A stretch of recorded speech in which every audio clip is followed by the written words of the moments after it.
Hey, Craig Phillips here in the Mr. and Mrs. DIY workshop, where I've just completed building a new set for French sheet paint, creating Victorian Georgian style wall panelling. I started off using 3C's Max Bond, applied it to the wall and then placed the MDF sheets against the wall, which held and fixed it perfectly in place.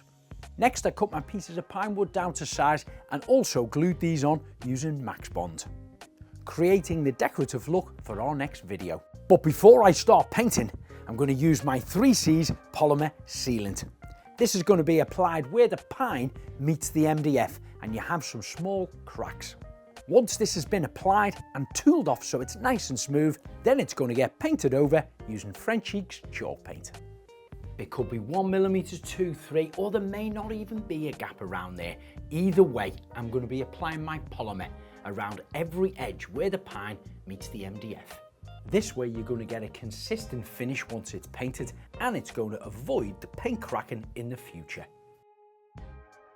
3C's Polymer Sealant is suitable for internal and external use. It has excellent resistance to weathering, aging and UV. It's easily tooled or wiped down with your finger. Before using your finger, make sure you wipe it wet with the 3C's silicone wipe before pressing it against the polymer. With its great elastic quality, it allows wood to expand and detract without shrinking or cracking over time. It's paintable using either water-based or oil-based paints and varnishes. You can even use French Sheet's chalk and mineral paint.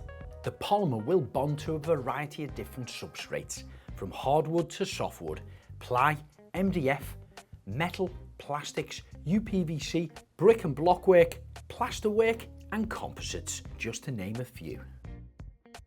I'm going to leave this to dry now for 24 hours and then I'm going to seal the MDF and the pine using French Sheet's finishing coat. After that, I can get straight on with the painting. I'm using a chalk wall paint, applying it on with a roller and cutting it in with a brush. Once it was dry, I applied 2 further coats using a paint sprayer. Once the beautiful moleskin colour chalk wall paint was dry, I then painted over the pine work using French Sheet's trim paint in the same colour moleskin to give it 2 contrasting finishes, a flat matte finish and a satin sheen finish on the timber.